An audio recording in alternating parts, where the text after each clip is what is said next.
ওর সাথে তার আইসিইউতে যে কথা হয়েছে, আমি বললাম যে তুমি কেন এই কাজ করতে গেলা? বলে আমার বাচ্চারা আমার সামনে সব পুইরা মারা যাচ্ছে, আমি এটা কিভাবে সহ্য করি। আমি সর্বোচ্চ চেষ্টা করছি বাচ্চাদের, কিছু বাচ্চা বের করছি, আরো কিছু বাচ্চা বের করতে গেছি, এমন সময় এক্সপ্লোশন আরো জোরে হয়ে আমি আর কিছু নেই।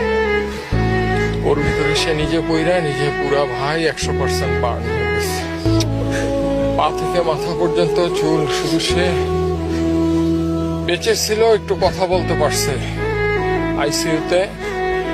তারা যখন চিকিৎসা নিছে এবং তাকে যখন লাইফ সাপোর্টে নেওয়ার আগ পর্যন্ত সে লাস্টে একটা কথাই বলছে যে আমার হাতটা একটু, ডান হাতটা দিয়ে বলছে আমাকে একটু শক্ত করে ধরো ডান হাতটা।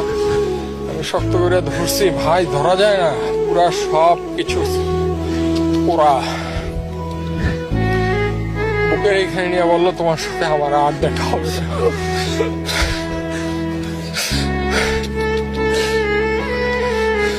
এরপরে ভাই ভেন্টিলেশনে নিয়ে যায়, এর 1-1.5 ঘন্টা পরে কার্ডিয়াক অ্যারেস্ট করে সে পৃথিবী থেকে বিদায় নিয়ে